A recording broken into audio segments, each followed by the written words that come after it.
Hey everybody, welcome to my home machine shop. My name's Howard. Just going to make a short little video to show you where I'm at with this Wilton vise.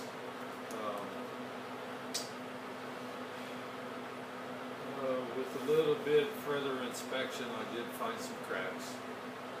There's one right up here, and there was one right back here in this casting. So I did some brazing on it, drilled the hole into the crack, gouged it out, outside, inside, and cleaned up these other little areas. This needed built up. This down here had some grinding marks on it. Let me get the camera and I'll show you a little bit closer here.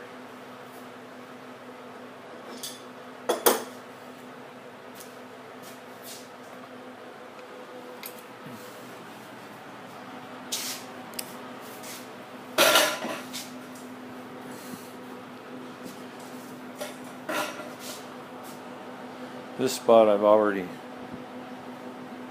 this is where one of the cracks were. This was the worst one back here. I'm not sure. I think the crack was already there. I don't know. Might have got crack taken apart. I don't think so, but I'm not sure. Anyway, did a repair on that, and then this little anvil, which is, not really an anvil, had chips out of the side of it, so I did a build up on there with brass. And then down here on the side there was some pretty good grinder marks, so I did a build up there. And then up here on the top there was a little crack, and it was just on top here, it didn't go down in.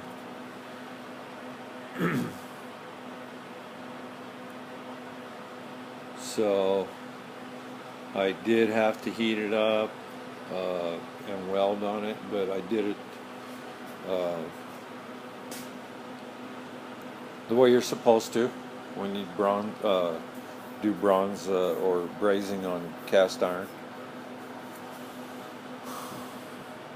So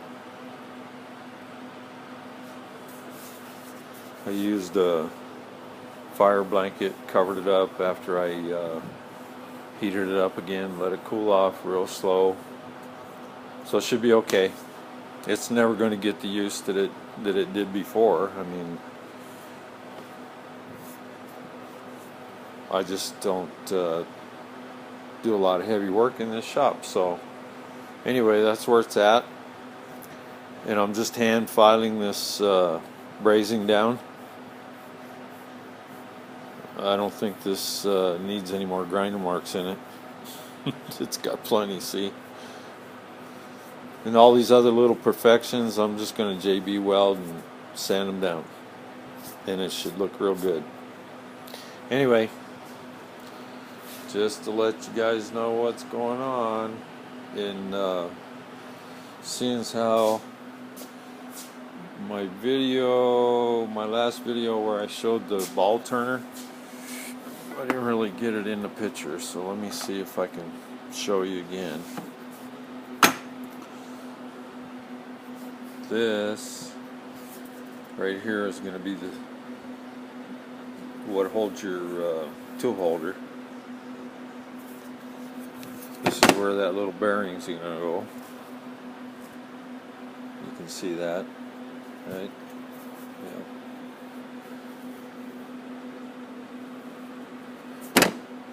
And then it's going to sit on this, and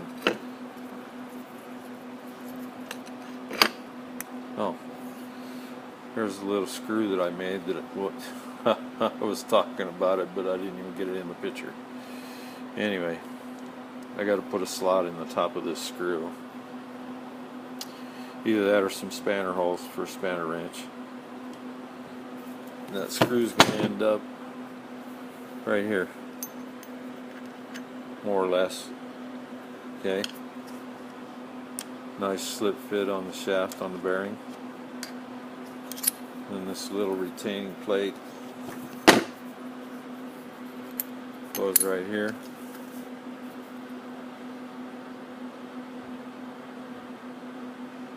So sorry about the poor job I did on taking a video of it before. I think it's all in there this time. Anyway, that's it.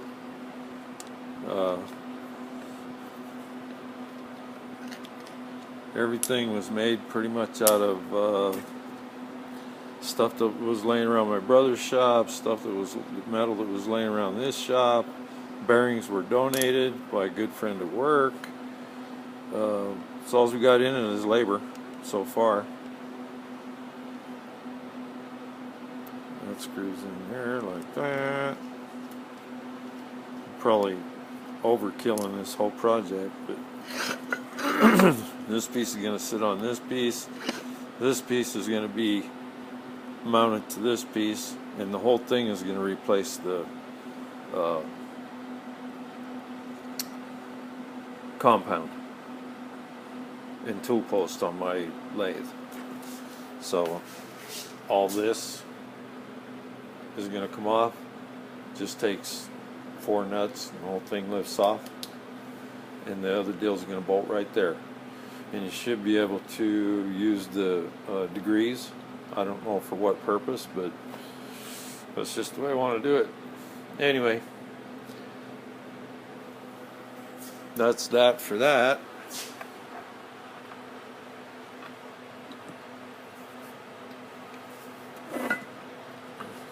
I hope I got some better pictures of that stuff. When I get a vise back together, I might get back on that.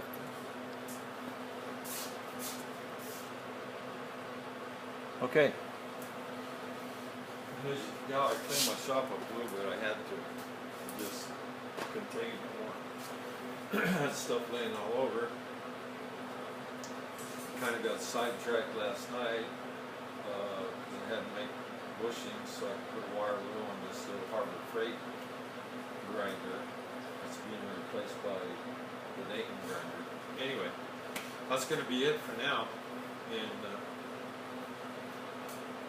I'll see you guys later. Thanks for subscribing, and thanks for watching these videos, and I'll talk to you next time. Adios.